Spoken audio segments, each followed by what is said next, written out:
नमस्कार मित्रांनो, स्वागत आहे तुमचं विद्या प्रबोधिनीमध्ये. आपली टेस्ट स्टेट बोर्डची सिरीज सुरू होती, ज्याच्यामध्ये आपण 7वीचं जॉग्राफीचं स्टेट बोर्ड जे डिस्कस करत होतो. याच्यामध्ये आपण वाटते पहिले 3 टॉपिकवर डिस्कस होणार. चौथा टॉपिक म्हणजे अगदी छोटा टॉपिक आहे, एकच पेज तुमच्यामध्ये महत्वाचं आहे, बाकी लगेच 5 टॉपिक येतोय. पण ह्या पेजवरती फार महत्वाची इन्फॉर्मेशन लास्ट टाइम पण बोललो होतो आपण लास्ट व्हिडिओमध्ये, की ही इन्फॉर्मेशन किंवा याच्याविषयी माहिती येते आपण डिटेलमध्ये एनसीईआरटी मध्ये पण घेतलीच आहे. थोडक्यात येतं पण आले हे पुन्हा रिपीट होईल. 11-12 आपण ज्यावेळेस काय करू की स्टेट बोर्ड बघू, त्यामध्ये पुन्हा माहिती येणार आहे. फक्त आता जर बघून घेतली व्यवस्थित तर 11-12 आपल्याला समजणार आहे की सोपं असेल. 2 डायग्राम आहेत, फार काय अवघड नाही. 2 डायग्राम आहेत. पहिली डायग्राम काय सांगते बघा, याच्यामध्ये कटिबंध दाखवले किंवा तापमान पट्टे सांगितलं आपल्याला. काय झाले, कटिबंध किंवा तापमान पट्टे. पृथ्वीवरती बघतो आपण की जो सूर्याचा प्रकाश पडतो, तो सूर्याचा प्रकाश कोणत्या अँगलने पडतोय याच्यावरती आपण बघतो की तुमच्या पृथ्वीवरती अशा प्रकारचे काही की तापमान पट्टे बनतात. त्यांची नावं काय आहेत बघा. जो सगळ्यात वरचा पट्टा आहे त्याला म्हणतो आपण शीत कटिबंध, जो साधारणतः बघतो आपण की 66.5 उत्तर ते 90 उत्तर पर्यंत आहे. दुसरा पट्टा जो खाली तुमचा सेम दिसेल तुम्हाला दक्षिण ध्रुवावरती तुमच्या, त्याला आपण शीत कटिबंध म्हणतो आपण. तो देखील 66.5 दक्षिण ते 90 दक्षिण पर्यंत पसरतो तुमचा. पुढचा पट्टा बघतो आपण समशीतोष्ण कटिबंध, जो की 23.5 उत्तर ते 66.5 उत्तर पर्यंत पसरलाय. खाली पण सेम असेल बघा, तो आहे म्हणजे समशीतोष्ण कटिबंध, जो देखील 23.5 दक्षिण ते 66.5 दक्षिण पर्यंत पसरलाय. आणि पुढचा पट्टा आपला तो म्हणजे की उष्ण कटिबंध, जो की साधारणतः बघतो की 23.5 दक्षिण ते 23.5 उत्तर याच्या दरम्यान काय आपल्याला मिळेल की हा उष्ण कटिबंध भागा मिळतोय. कशामुळे हे पट्टे तयार होत आहेत, तर आता आपण बोललो की सूर्याचा प्रकाश पृथ्वीवरती जो कमी जास्त प्रमाणात पडतोय त्याच्यामुळे काय मिळतील आपल्याला अशा प्रकारचे हे कटिबंध जे आपल्याला बघायला मिळतात. इकडे अजून एक इमेज आहे बघा की तापमान व हवेचा, बघा इथे म्हटले, एकच मिनिट, इथे एक पॉइंट तो आपण डिस्कस करतो. हवेतील धुलीकण, बाष्प, जड वायू इत्यादी घटकांचे भूपृष्ठालगत जास्त असतं. म्हणजे बघतो आपण की जमिनीपासून जर विचार केला आपण तर भूपृष्ठाच्या लगत काय काय, तर धुलीकण असतील, बाष्प असतील किंवा जड जे वायू यांचं प्रमाण जे ते कसं आहे की जास्त आहे. पुढे बघतो आपण की उंची जशी वाढत जाईल तसं काय होतंय की हे जे प्रमाण आहे ते प्रमाण काय होतंय की कमी होत जातं. लक्षात, म्हणजेच भूपृष्ठापासून जसजसे उंच जावे तस तसं हवा काय होते की विरळ होत जाते. परिणामी हवेचा दाब काय की उंचीनुसार कमी होते. फक्त फॅक्ट लक्षात ठेवा की उंचीनुसार काय होते, हवा विरळ होत जाते. म्हणजेच काय, हवेचा दाब काय होतोय की कमी होत जातो. इकडे बघा, तापमान व हवेचा दाब यांचा काय की फार जवळचा संबंध आहे. कोणी लक्षात ठेवा. पहिला आपण काय बघितलं, उंचीनुसार हवेचा दाब काय होत होते की कमी होत जातोय. का, तर हवा विरळ होत जाते. इथं काय म्हणते बघा, तापमान आणि हवेचा दाब यांचा काय की फार जवळचा संबंध आहे. काय संबंध आहे बघा, की जिथं तापमान जास्त असतं तिथं हवेचा दाब काय असतोय की कमी असतोय. हे नीट लक्षात ठेवा, कन्सेप्च्युअल पार्ट आहे, फार महत्वाचं. मी परत रिपीट करतो की जिथं काय की तापमान जास्त आहे तिथं हवेचा दाब काय असणार आहे की कमी असणार आहे. लक्षात ठेवा, ठीक आहे ना. जास्त तापमानामुळे हवा काय होते, गरम होते, प्रसरण पावते आणि हलकी होते. बघा काय काय होते, जिथं टेम्परेचर जास्त आहे तिथे काय होते की जास्त तापमानामुळे हवा काय होते की गरम होते, गरम झालेली हवा प्रसरण पावते आणि काय होते की ती हलकी होते. लक्षात ठेवा, ठीक आहे ना. जमिनीलगतची अशी हवा आकाशाकडे वर जाते, त्यामुळं सदर प्रदेशामध्ये काय बघतो आपण की हवेचा कमी दाब निर्माण होतो. थोडक्यात समजून घ्या, जिथं टेम्परेचर जास्त आहे असं टेम्परेचर जास्त असणाऱ्या भागामध्ये काय बघतो आपण की हवा गरम होते, प्रसरण पावते आणि काय होते की ती हलकी होते. त्यामुळं ती हवा काय होते की वरती निघून जाते आकाशाकडे आणि त्या जो भाग आहे, जमिनीचा भाग आहे, तिथं कमी दाबाचा काय की पट्टा तयार होतो. आणि त्याच्यामुळे बघतो आपण की तुम्हाला इथं जी इमेज दिसते, आता ही जी आपण थेअरीवरती वाचली की तापमान आणि हवेचा दाब याचा एकमेकाशी काय की संबंध कसा आहे, तो या संबंधावर काय बघतो आपण की तुम्हाला ही इमेज आहे ती पूर्णपणे काय की एक्सप्लेन करून सांगता किंवा कळली पाहिजे आपल्याला. एक एक करून बघू आपण. पहिलं दिसेल मला की इथं बघा, हा जो आहे हा विषुववृत्तीय कमी दाबाचा पट्टा आहे. बघा नीट समजून घ्या, काय हा विषुववृत्तीय कमी दाबाचा पट्टा, जो कुठून कुठं पसरलाय, 5 डिग्री दक्षिण ते 5 डिग्री उत्तर याच्या दरम्यान काय की तो पसरलेला आहे. ठीक आहे. आता का इथं बघतो आपण की विषुववृत्तावरती सूर्याची किरण कशी पडतात की लंबरूप पडतात. म्हणजे काय की इथं तापमान जास्त आहे, तापमान जास्त आहे. वरती आपण बोललो की तापमान जास्त आहे, हवा गरम होते, प्रसरण पावते, हलकी होते, वरती निघून जाते. त्यामुळे तुमचं काय झालं की इथं कमी दाबाचा पट्टा निर्माण झालाय. ठीक आहे. लगेच वरती बघतोय आपण, इथं आहे मध्य अक्षवृत्तीय जास्त दाबाचा पट्टा. बघा लगेच वरती कुठला आहे, मध्य अक्षवृत्तीय जास्त दाबाचा पट्टा. काय त्याचा विस्तार कसा आहे बघा, 25 डिग्री ते 35 डिग्री दरम्यान काय की तुमचा हा विस्तार बघा मिळतो. ठीक आहे ना. खाली पण सेम आहे बघा, खाली तुमच्या 25 डिग्री ते 35 डिग्री मध्ये फक्त दक्षिण गोलार्ध तुमच्या जो आहे तो मध्य अक्षवृत्तीय काय की जास्त दाबाचा पट्टाच बघा मिळतो. ठीक आहे ना. हा काय निर्माण झाला, इथं बघतो आपण की सूर्याची किरणं जी आहेत ती थोडीशी तिरपी पडतात. कशी पडतात? तिरपी पडतात. त्यामुळं इथलं जे तापमान आहे ते कसं आहे की थोडंसं कमी. तापमान कमी असं बघतो की हवा तितकीशी प्रसरण पावत नाही, तितकीशी गरम होत नाही, आणि त्यामुळं या भागात आपण काय बघतोय की हवा जी आहे ती जड राहते, हलकी होत नाही, म्हणून ते काय की जास्त दाबाचा पट्टा तयार होतो. लगेच वरती होतोय आपण इथं बघा, उपध्रुवीय कमी दाबाचा पट्टा. जर तुम्ही व्हिडिओ थोडासा काय करा की पोर्ट्रेट मोड मध्ये बघू शकताय, तो बघावं तुम्ही, आणि जरशी क्वालिटी सेटिंग मध्ये तुम्ही इम्प्रूव्ह करा. म्हणजे काय होईल की थोडंसं तुम्हाला हे जे लिहिलेल्या गोष्टी आहेत त्या काय दिसतील की चांगल्या प्रकारे ओळखता येतील. ठीक आहे ना. सो हा इथं आहे उपध्रुवीय कमी दाबाचा पट्टा, ज्याचा विस्तार काय बघा 55 डिग्री ते 65 डिग्री पर्यंत. इथं पण तेच करून तुमच्या आता बघ थोडंसं लक्षात बघा, इथं तापमान जास्त होतं, टेम्परेचर जास्त होतं, म्हणून काय झालं इथं विषुववृत्तीय कमी दाबाचा पट्टा निर्माण झाला. इथं काय बघतो आपण की टेम्परेचर कमी झालं कारण का तिरपी तुमची किरण पडते, त्यामुळे काय इथं जास्त दाबाचा पट्टा तयार झाला. आता इथं बघतो आपण जो हा उपध्रुवीय भाग आहे जो की साधारणतः 55 डिग्री ते 65 डिग्री पर्यंत पसरला तुमचा. इथं तर सूर्याची किरण अजून तिरपी पडतायत. ठीक आहे ना. इथलं टेम्परेचर अजून काही की कमी आहे, म्हणजे इथं ऍक्च्युअली काय पाहिजे होता, इथं ऍक्च्युअली जास्त दाबाचा पट्टा पाहिजे होता, पण इथं आहे काय हे लक्षात ठेवायचं, हे फार ऑड आहे. इथं काय उपध्रुवीय कमी दाबाचा पट्टा झाला. याचं कारण काय, पृथ्वी स्वतःभोवतीची फिरते. ठीक आहे ना. सो पृथ्वीच्या स्वतःभोवतीच्या फिरण्यामुळे, परिवलनामुळे या भागातली जी हवा आहे ना ती हवा देखील पृथ्वीबरोबर जोरात फिरते, आणि ती हवा पृथ्वीपासून काय की बाहेर फेकली जाते. त्याच्यामुळे इथे काय होतं की कमी दाबाचा पट्टा तयार होतो. थिअरीनुसार इथे काय बनायला पाहिजे होता, इथं जास्त दाबाचा पट्टा बनायला पाहिजे होता, पण ऍक्च्युअली प्रॅक्टिकली काय बनतोय इथं बनतोय कमी दाबाचा पट्टा. त्याचं कारण आपण डिस्कस केलं की पृथ्वीच्या परिवलनामुळे काय होते की इथली जी हवा आहे ती बाहेर फेकली जाते, आणि इथली हवा बाहेर फेकली गेल्यामुळे काय इथं कमी दाबाचा पट्टा तयार होते. सेम खाली तुम्ही बघाल की इथं देखील तुमचा काय की दक्षिण गोलार्धात तुमच्या 55 ते 65 डिग्री मध्ये तुम्हाला काय मिळेल की कमी दाबाचा पट्टा बघायला मिळतो. आणि शेवटी बघतो की तुमचा हा 90 डिग्री वरती ध्रुवीय जास्त दाबाचा पट्टा आहे. अगेन टेम्परेचर कमी आहे, इथली काही हवा बाहेर फेकली जात नाही, म्हणजे काय तुमचं असेल की जास्त दाबाचा पट्टा असेल. खाली पण सेम तुमचा काय की जास्त दाबाचा पट्टा आहे. सो कुठल्या एरियामध्ये कुठले पट्टे प्रॉपर लक्षात ठेवा. मी परत रिपीट करतो, 5 डिग्री दक्षिण ते 5 डिग्री उत्तर काय असेल तुमचा विषुववृत्तीय कमी दाब पट्टा. पुन्हा बघतोय आपण 25 डिग्री उत्तर ते 35 डिग्री उत्तर हा तुमचा काय की मध्य अक्षवृत्तीय जास्त दाब पट्टा. सेम खाली बघतो आपण 25 डिग्री दक्षिण ते 35 डिग्री दक्षिण तुमचा काय की मध्य अक्षवृत्तीय जास्त दाबाचा पट्टा. वरती बघतोय तुमच्या की 55 ते 65 हा काय की उपध्रुवीय कमी दाबाचा पट्टा. परत लक्षात घ्या, इथं जास्त दाबाचा पट्टा बनायला पाहिजे होता, पण बनलाय काय कमी दाबाचा पट्टा. याचं कारण आपण डिस्कस केलेलं आहे. ठीक आहे ना. वरती काय तुमचा हा ध्रुवीय जास्त दाबाचा पट्टा, खाली पण तुमच्या काय की सेम असेल. आता यामध्ये तुम्ही काय बाण बघाल बघा, इथून तुम्हाला दिसेल की एक बाण असा दाखवलाय. ठीक आहे. वरून काही बाण तुमचा असा दाखवलाय. हे काय आहे बघा, तर हा जो मध्य अक्षवृत्तीय जास्त दाबाचा पट्टा आहे वरचा म्हणजे उत्तर गोलार्धामधला, आणि खालचा जो बघतो आपण की मध्य अक्षवृत्त मधला जास्त दाबाचा पट्टा आहे. इथून हवा जी आहे ती काय होते कमी दाबाच्या पट्ट्याकडे वाहते. आता हे रूल लक्षात ठेवा, हवा कुठून कुठं वाहते, तर हा जो टेम्परेचर मुळे जो प्रेशर डिफरन्स क्रिएट होतोय, म्हणजे काय जो हवेच्या दाबातला फरक निर्माण होतोय, या हवेतल्या दाबातल्या फरकामुळे काय होते की वारा जो आहे तो व्हायला सुरू करतो.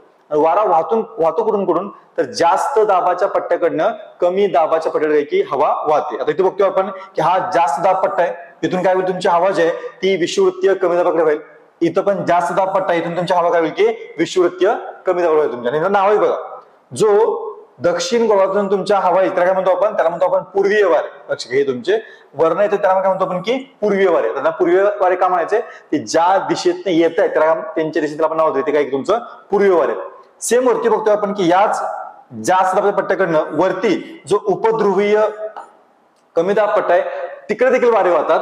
त्यांना मात्र नाव काय बघा, त्यांना मात्र नाव आहे की पश्चिमी वारे. लक्ष घ्या, तुमचे वारा कुठल्या दिशेत येतोय त्यावर आपण त्याला नाव ठेवलं. आपण जर मॅपवरती दिशा बघितल्या तर ही उत्तर दिशा आहे, ही दक्षिण दिशा आहे, ही पूर्व दिशा आहे, आणि ही काय की पश्चिम दिशा आहे. हे जे वारे बघतो आपण खालचे इथले हे इकडून आलेत, म्हणजे काय की पूर्वेकडे आपण पूर्वी वारे म्हणतोय आपण. हे जे तुमचे नेक्स्ट हे पश्चिमेकडून चालले, त्याला काय म्हणतो आपण की पश्चिम वारे म्हणतो आपण. वरती बघा हे दिसतो तुम्हाला इथं, हे काय आहेत की हे ध्रुवीय वारे. ध्रुवाकडनं तुमच्या या उपध्रुवीय कमी दाबाकडे पट्ट्याचे वारे वाहतात, काय म्हणतो आपण की ध्रुवीय वारे तुमचे म्हणतोय. सो हे वाऱ्यांची दिशा आणि असणारे पट्टे काय करा की व्यवस्थित लक्षात ठेवा. या टॉपिक मध्ये इतकाच पार्ट महत्वाचा आहे, पण तो फार महत्वाचा आहे. पुढे पण काय बघू आपण की हा जो पार्ट आहे तो रिपीट होऊ लक्षात ठेवा. ठीक आहे ना. नेक्स्ट पुढे होतोय आपण. चलो पुढचा टॉपिक आपला तो आहे वारे. आता इथे थोडक्यात तुम्ही ही परत इमेज बघून घ्या बघा. हा आता आपण बघितला विषुववृत्तीय कमी दाब, हा समशीतोष्ण तुमचा काय जास्त दाब, हा परत तुमचा ध्रुवीय कमी दाब, सेम तुमचं रिपीट होत लक्षात. ठीक आहे ना. आता काय झालं बघा याच्यामध्ये की वाऱ्यांची मूळ दिशा जास्त दाबाकडून कमी दाबाकडे असते, हे आता आपण डिस्कशन केलंच तुमचं. आणि परिवलनामुळे वाऱ्यांची दिशा बदलते लक्षात ठेवा. मग आपण बोललोच की वारा जो आहे तो कुठून कुठं वाहतो, तर जास्त दाबाकडनं कमी दाबाकडे वाहतोय. आणि मग परिवलन जे म्हणजे पृथ्वी स्वतःभोवती फिरते, त्या परिवलनामुळे आपण काय बघतोय की वाऱ्यांच्या मूळच्या दिशेमध्ये काय होतोय की बदल होतोय. तुम्ही बघू शकता आता की इथं हा बघा इथं कुठे गेलं, हा इथं बघू शकतो मला इथला आपण बघू. ठीक आहे बघू काय बघा याच्यामध्ये की याच्यामध्ये बघतोय आपण हा तुमचा काय की विषुववृत्ताचा भाग असेल. विषुववृत्त भाग तुमचा. ठीक आहे ना. आता बघा हे एक्झाम्पल घे तुमचं, हे रेड बाण जो आहे तो काय तुमचा त्याची मूळची दिशा आहे तुमची वाऱ्यांची. ठीक आहे ना. आणि मग हा जो ग्रीन बाण आहे दाखवलाय तो तुमचा काय की त्याची बदललेली दिशा आहे. म्हणजे ऍक्च्युअली टेक्निकली बघतो आपण की या जास्त दाबाच्या पट्ट्याकडनं कमी दाबाच्या पट्ट्यात वारा व्हायला पाहिजे होता, तो वाहतो देखील तसा तुमचा. पण जो रेड बाण आहे तसा तो एकसारख्या सरळ जायला पाहिजे होता, पण तसा वारा जात नाही, त्याची हवा जात नाही. तर हवा काय होते, थोडीशी बेंड होते. कुठल्या बाजूला, तर आपण बघू शकतोय की उत्तर गोलार्धामध्ये त्याच्या मूळच्या दिशेच्या उजवीकडे बेंड होते. तुम्ही जर नीट हात बघितलात तर काय होते, उत्तर गोलार्धामध्ये काय बघतो आपण की वाऱ्याची दिशा जी आहे ती त्याच्या मूळच्या दिशे काय होते की उजवीकडे बेंड होते. ते जर तुम्ही दक्षिण गोलार्धामध्ये आलात तर काय होतं, त्याची मूळच्या दिशेच्या काय की डावीकडे बेंड होते. हे कशामुळे होते, जो पृथ्वीचं तुमच्या परिवलन आहे त्या पृथ्वीच्या परिवलनामुळे काय होते की वाऱ्याच्या दिशेमध्ये बदल होते. मी परत रिपीट करतो, पृथ्वीच्या परिवलनामुळे वाऱ्यांची जी मूळची दिशा आहे त्या मूळच्या दिशेमध्ये बदल होते. कसा बदल होते हे लक्षात ठेवा. उत्तर गोलार्धात काय बघतो आपण, जी वाऱ्यांची मूळची दिशा आहे त्या वाऱ्यांच्या मूळच्या दिशेकडे काय की वारा हवा जी आहे ती उजवीकडे वळते, आणि दक्षिण गोलार्धात तुमच्या काय होते की ती त्याच्या मूळच्या दिशेच्या डावीकडे वळते. कशामुळे, पृथ्वीच्या परिवलनामुळे. प्रॉपर्ली लक्षात ठेवा तुमचं. पुढे बघा, हवेच्या दाबाच्या फरकातील तीव्रतेचा परिणाम वाऱ्याच्या गतीवरती होतो. हे पण फॅक्ट महत्वाचे की दाबामध्ये असणारा फरक किती आहे. म्हणजे समजा की इकडं समजा 25 मिलीबार इतका दाब आहे आणि खाली समजा की 50 मिलीबार इतका दाब आहे, तर हवा काय होईल, हवा या जास्त दाबाकडनं काय होईल की कमी दाबाकडे व्हायला सुरुवात होईल तुमच्या. इथं वेग जो असेल तुमचा तो वेग काही तुमचा मॉडरेट वेग तुमचा असेल, गती मॉडरेट तुमची असेल. समजा इथं तुमचा काय की एक 100 मिलीबार इतका काय की दाब आहे आणि इकडे बघू तुमचा की जवळपास एक 300 मिलीबार इतका काय दाब आहे. आता बघतो की डिफरन्स फार जास्त आहे, आणि डिफरन्स जितका जास्त असेल तितकं काय असेल तुमचं की वाऱ्याची गती काय की तुमची जास्त असणार आहे. सो जितका डिफरन्स जास्त तितकी गती काय की जास्त असेल. बघा इथे म्हणा, हवेच्या दाबातील फरक जिथे कमी असेल तिथे वारा मंद गतीने व्हायचा. आपण इथे एक्झाम्पल घेतलं की जिथं काय की फरक फार कमी आहे तिथं वाऱ्याची गती कशासारखी मंद असणार आहे, आणि मग जिथं ऑब्व्हियसली फरक जास्त आहे तिथे काय असेल की वारा जो आहे तो जास्त गतीने व्हायला लक्षात ठेवा. जागतिक पातळीत हवेच्या दाबातील फरक जेथे अधिक असेल तेथे वारे वेगाने वाहतात तुमचे. ठीक आहे ना. वाऱ्याचा वेग देखील भिन्न भिन्न स्वरूपात आढळतो. वाऱ्याचा वेग किलोमीटर प्रति तास किंवा नॉट्स या परिमाणात मोजला जातो. हे लक्षात ठेवा की वाऱ्याचा वेग जो आहे तो मोजतो कसा आपण, एकतर नॉट्स मध्ये किंवा काय म्हणू आपण तुमचं किलोमीटर प्रति तास. फक्त फॅक्च्युअल लक्षात ठेवा तुमचं. खाली बघा, संपूर्ण पृथ्वी संदर्भात विचार करता पृथ्वीच्या परिवलनाचा परिणाम वाऱ्याच्या वाहण्याच्या दिशेवरती होतो. जे आपण आता डिस्कस केलं की पृथ्वी स्वतःभोवतीची फिरते, तिच्या स्वतःभोवतीच्या फिरण्याचा परिणाम कशावरती होतोय, वाऱ्याच्या दिशेवरती होतोय.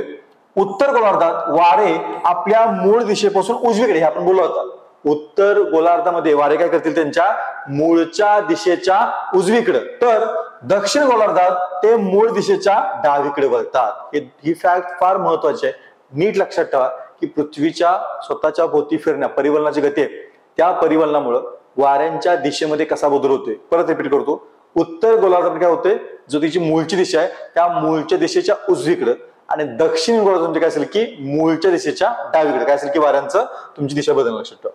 नेक्स्ट पुढे होतोय आपण. इथे एक पॉईंट आहे बघा, तो म्हणजे की ग्रहीय वारे. काय पॉईंट आहे, ग्रहीय वारे. काय म्हणतो बघा, पृथ्वीवर जास्त दाबाच्या पट्ट्याकडनं कमी दाबाच्या पट्ट्याकडे वर्षभर नियमितपणे वारे वाहतात. हे वारे पृथ्वीच्या विस्तीर्ण क्षेत्र वापरतात, त्यामुळे त्याला म्हणतो आपण ग्रहीय वारे. त्यामध्ये पूर्वी वारे, पश्चिम वारे, आपण मगाशी हे डिस्कशन केलं आपण. त्यातले जे पूर्वीय वारे आहेत, हे जे पूर्वी वारे तुमचे असतील, वरचे पश्चिम वारे तुमचे असतील, हे काय बघतो आपण की कमी दाब जास्त दाब हे जे काय पट्ट्यांना डिफरन्स आहे त्या डिफरन्स मध्ये वारे वाहतात. त्याचबरोबर हे वर्षभर नियमितपणे वाहतात. ठीक आहे ना, त्यांचं सीझन प्रमाणे वाहत नाही ते, म्हणून काय म्हणतो आपण की ग्रहीय वारे म्हणतो. लक्षात ठेवा. समजते का, ही फक्त व्याख्या माहिती असणे गरजेचं आहे. इथं काही नावं दिलीत बघा, त्यांना फक्त माहिती नाही. बघा, 40 डिग्री दक्षिण अक्षांशा पलीकडे हे वारे अतिशय वेगाने वाहतात. या भागात या वाऱ्यांना गरजणारे 40 म्हणतात. अच्छा, जे ग्रहीय वारे आहेत ना, त्या ग्रहीय वाऱ्यांची बघतो आपण की वेगळी नाव आहे तुमचं. 40 डिग्री दक्षिण हा जो खालचा भाग आहे तुमचा, या भागामध्ये वाहणाऱ्या वाऱ्यांना काय म्हणतो आपण, तर गरजणारे 40 किंवा रोअरिंग 40. 50 डिग्री दक्षिण अक्षांश भागात जे वारे वाहतात त्यांना म्हणतो आपण खवळलेले 50 किंवा फ्युरियस 50. नाव व्यवस्थित लक्षात ठेवा. आणि कुठे आहे ते प्रश्न, 40 डिग्री दक्षिण आहे, उत्तर नव्हे. 40 डिग्री दक्षिण काय म्हणतो आपण, तर गरजणारे 40 किंवा रोअरिंग 40.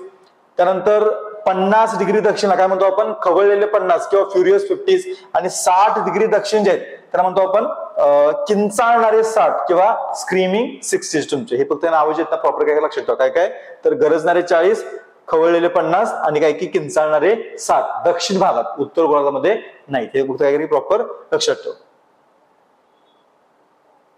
नेक्स्ट याच्यामध्ये हा ते आहे, हा इथं अजून एक 2-3 नावं घेतो तुमची. एक मिनिट, हा इथं बघा की विषुववृत्ताच्या उत्तर व दक्षिणेस सुमारे 5 डिग्री अक्षांशापर्यंत वर्षातील बराच काळ हवा शांत असल्याने तेथे वारे वाहत नाहीत. म्हणून हा पट्टास विषुववृत्तीय शांत पट्टा किंवा डोल्ड्रम असे म्हणतात. जो आपण मागं बघितला होता, मी वाटतं दाखवतो तुम्हाला. हा जो पट्टा आहे मधला, हा एक मिनिट, हा 5 डिग्री उत्तर ते 5 डिग्री दक्षिण हा जो पट्टा आहे, त्या भागात काय म्हणतो आपण की वर्षभर साधारणतः हवा शांत असते, फार जास्त वारे तुम्हाला वाहताना दिसणार नाही. तर काय म्हणतो आपण की विषुववृत्तीय शांत पट्टा किंवा डोल्ड्रम म्हणतो आपण त्याला. ठीक आहे ना. पुढे म्हणले बघा, कर्कवृत्त आणि मकर वृत्तांच्या 25 डिग्री ते 35 डिग्री उत्तर व दक्षिण अक्षवृत्त दरम्यान जास्त दाबाचा पट्टा असतो. हा पट्टा शांत पट्टा आहे, याला अश्व अक्षांश असे म्हणतात. लक्षात ठेवा. कुठं कुठं तुमचा साधारणतः कर्कवृत्त आणि मकर वृत्त जवळ, म्हणजे दोन्ही साईडला उत्तर गोलार्ध आणि दक्षिण गोलार्ध तुमचं 25 डिग्री ते 35 डिग्री हा जो पट्टा आहे तो देखील तुमचा कसा आहे की शांत पट्टा आहे. त्याला काय म्हणतो आपण की अश्व अक्षांश किंवा हॉर्स लॅटिट्यूड असायला म्हणतो आपण. आणि खाली आपण बघा 2 प्रकारचे वारे, खारे वारे आणि मतले वारे. फक्त मी थोडक्यात सांगून ठेवतो बघा काय झाले ते, की खारे वारे कधी वाहतात, जमिनीवरची हवा बघतो आपण की दिवसा प्रचंड लवकर काय की तुमची तापते, त्यामुळे काही तुमचा कमी दाबाचा पट्टा तयार होतोय. समुद्राची हवा तितकी जास्त तापत नाही, त्यामुळे तिकडे जास्त दाबाचा पट्टा असेल. आणि मग दिवसा समुद्राकडनं जमिनीकडे जे वारे वाहतात त्याला काय म्हणतो आपण की तर खारे वारे म्हणतो आपण. लक्षात ना. रात्रीबरोबर उलट होतं. रात्री काय होतं की पाणी जे आहे ते लवकर गरम होत नाही, जमीन मात्र काय की लवकर थंड होते. त्यामुळे की इथली थंड हवा आहे इकडे जास्त दाब तयार होतो, इकडे कमी दाब तयार होतो. आणि त्यामुळे काय तुमच्या ह्या जास्त दाबाकडनं कमी दाब, म्हणजे रात्री काय होईल जमिनीकडनं समुद्राकडे वारे वाहतात त्याला म्हणतो आपण की मतले वारे. फक्त लक्षात ठेवा. काय दिवसा समुद्राकडनं जमिनीकडे वारे वाहतात त्याला म्हणतो आपण की खारे वारे, रात्री जमिनीकडनं समुद्राकडे वारे वाहतात त्याला म्हणतो आपण की मतले वारे. दोन्ही फक्त फॅक्ट काय लक्षात ठेवा. आणि पुढचं आहे एक चार्ट टेबल आहे, हा महत्वाचा टेबल आहे गेस. ठीक आहे. हा टेबल फक्त बघू आणि त्यानंतर पुढचा पाठ आपण डिस्कस करू. याच्यामध्ये काय केलं बघा, याच्यामध्ये जगातले प्रमुख स्थानिक वारे आपण घेतलेत आणि त्यांचं काय की वैशिष्ट्य घेतलं. पहिला आहे तो म्हणजे लू, हा वाऱ्यांचा प्रकार, स्थानिक वारे तुमचे. हे कसे असतात, हे उष्ण आणि कोरडे स्वरूपाचे असतात. हे एक्झामला विचारतो तुमचे, त्यामुळे फार महत्वाचं तुमचं. ठीक आहे ना. पहिला कोणता प्रकार आहे लू, कसले असतात हे उष्ण आणि कोरडे असतात. पुढचा प्रकार तुम्हाला तर उत्तर भारतीय मैदानी प्रदेश आहे तिथं उन्हाळ्यामध्ये तुम्हाला काय की या प्रकारचे वारे बघायला मिळतील. ठीक आहे ना. साधारणतः बघतोय की थरच्या वाळवंट ज्याचे तुम्हाला बघायला मिळते. दुसरे आहेत सिमुम, हे परत उष्ण कोरडे आणि विनाशकारी वारे असतील जे तुम्हाला सहारा आणि अरेबियन वाळवंटामध्ये बघायला मिळतील. पुढचे चिनूक, हे परत उबदार आणि कोरडे वारे आहेत, हे तुम्हाला उत्तर अमेरिकेतला जो रॉकी पर्वत आहे त्याच्या पूर्व उतारावर तुम्हाला बघायला मिळतील. त्यामुळे तिथला बर्फ जो येतो लक्षात ठेवा. पुढचं आहे मिस्ट्रल, हे थंड आणि कोरडे वारे आहेत, ते तुम्हाला स्पेन, फ्रान्स, भूमध्य सागराच्या काही किनाऱ्याच्या भागात तुम्हाला सापडतील. त्याचबरोबर आल्प्स पर्वत जो आहे तिथे देखील तुम्हाला वारे बघायला मिळतील. पुढचं आहे बोरा, हे थंड आणि कोरडे वारे आहेत, हे आल्प्स पर्वताच्या उतारावरती इटली देशाच्या किनाऱ्याच्या भागात तुम्हाला बघायला मिळतील. पुढचे आहेत पाम्पेरा, जे थंड आणि कोरडे वारे आहेत, जे दक्षिण अमेरिकेतील पंपास गवताळ सापडतात. पुढचे आहेत फॉन वारे, जे उष्ण आणि कोरडे आहेत, जे तुम्हाला आल्प्स पर्वताच्या ठिकाणी बघायला मिळतील. सो हे फक्त काय की टेबल महत्वाचं आहे, फॅक्च्युअल डेटा आहे जो आपल्या एक्झामला विचारतो. त्यामुळे काय की हा टेबल जो व्यवस्थित काय की लक्षात ठेवा. शेवटचा पाढा चॅप्टर मधला तो इथे बघतोय आपण, तो म्हणजे आवर्त आणि प्रत्यावर्त. बाकी सगळं मी दाखवत नाही करचं, फक्त एक लक्षात ठेवा की आवर्त कधी बनतो. तुम्ही बघा डायग्राम मध्ये कमी दाब आहे आणि साईडला काय की जास्त दाब आहे. आता आपण बघितलं की हवा जी आहे ती काय होते की जास्त दाबाकडनं कमी दाबाकडे वाहतो तुमचे. सो असा वेळेस एखादा बेल्ट तयार होतो किंवा पट्टा तयार होतो जिथं मध्ये कमी दाब आहे आणि साईडला काय की जास्त दाब आहे, त्यावेळेस काय की चक्रीवादळ तयार होतो. त्याला म्हणतो आपण की आवर्त म्हणतो आपण. आणि बरोबर याच्या अपोजिट कंडिशन जिथं काय की मध्ये जास्त दाब आहे आणि साईडला कमी दाब आहे त्याच हवा काय की आतून बाहेर त्याला म्हणतो आपण काय की प्रत्यावर्त. फक्त आवर्त कशा म्हणायचं आणि प्रत्यावर्त कशा म्हणायचं काय की फक्त प्रॉपर फक्त लक्षात ठेवा. खाली फक्त काही फॅक्ट्स असतील त्यांना फक्त बघू आपण. हा इथे चक्रीवादळ बघितलं तुमच्या नाही का बघायची गोष्ट नाही.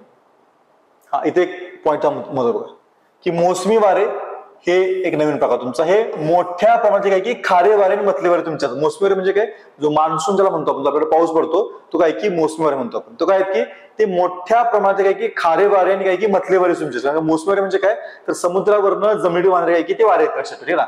भारतीय उपखंड जो आहे तिथं होणारी बहुतांश जी वृष्टी आहे ती मोसमी वाऱ्यांच्यामुळे होते. जो भारतामध्ये पाऊस पडतो तो पाऊस कशामुळे पडतो हा मोसमी वाऱ्यामुळे ग्रही वाऱ्यांच्यामुळे नाही.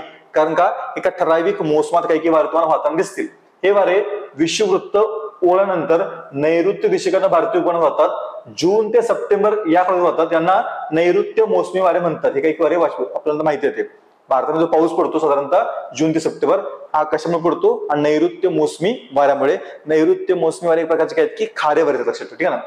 सप्टेंबर ते डिसेंबर विषुववृत्तालगत हवेच्या कमी दाबाचे क्षेत्र निर्माण होतं त्यामुळे भारतीय उपखंडाकडून विषुववृत्त वारे वाहतात त्यांना ईशान्य मोसमी वारे त्याला आपण परतीचा मान्सून म्हणतो आपण. ठीक आहे ना की एकदा प्रेशर डिफरन्स क्रिएट झाला की पुन्हा काय होतील तिकडचे वारे तुमचे काय की विषुववृत्तावर वाहतील त्याला म्हणतो आपण ईशान्य मान्सून वारे. बाकी चक्रीवादळ वगैरे आपण काय की डिस्कस केलं. फक्त हे फॅक्ट लक्षात ठेवा की चक्रीवादळ हे जे आहे ते चक्रीवादळ तुमची कशी तयार होते बघा आपण आवर्त आणि तुमची प्रत्यावर्त पण त्यांना नावं पण लक्षात घ्या. पॅसिफिक महासागराच्या पश्चिम भागात जपान चीन फिलिपाईन्स इत्यादी भागात बघतो आपण किनाऱ्यालगत जी वादळे येतात त्यांना म्हणतो आपण टायफून. नाव ठेवा कुठं पॅसिफिक महासागराचा पश्चिम भाग जपान चीन फिलिपाईन्स. ठीक आहे ना. इथं जे अशा प्रकारची वादळे येतात त्यांना काय म्हणतो आपण टायफून. पुढे म्हणले बघा इथं अजून महत्व काय का हा कॅरिबियन समुद्रात बघतो आपण जी वादळे येतात त्यांना काय म्हणतो आपण हरिकेन. लक्षात ठेवा. बाकीचं काय दिलंय का बाकीचं दिलं हे फक्त दोन नाव तुमचं की कुठं त्या अशा प्रकारच्या वादळांना काय म्हणतात फक्त आपल्याला माहिती असणं गरजेचं आहे. ठीक आहे ना. या व्हिडिओमध्ये आपण इथंच थांबतो. व्हिडिओ आवडत असेल तर व्हिडिओला लाईक करा तुमच्या मित्रांच्यापर्यंत व्हिडिओ शेअर करा आणि चॅनल अजून सबस्क्राईब केलं नसेल तर सबस्क्राईब करा असेच तुमच्यापर्यंत व्हिडिओ पोहोचण्यासाठी. थँक्यू व्हेरी मच मित्रांनो.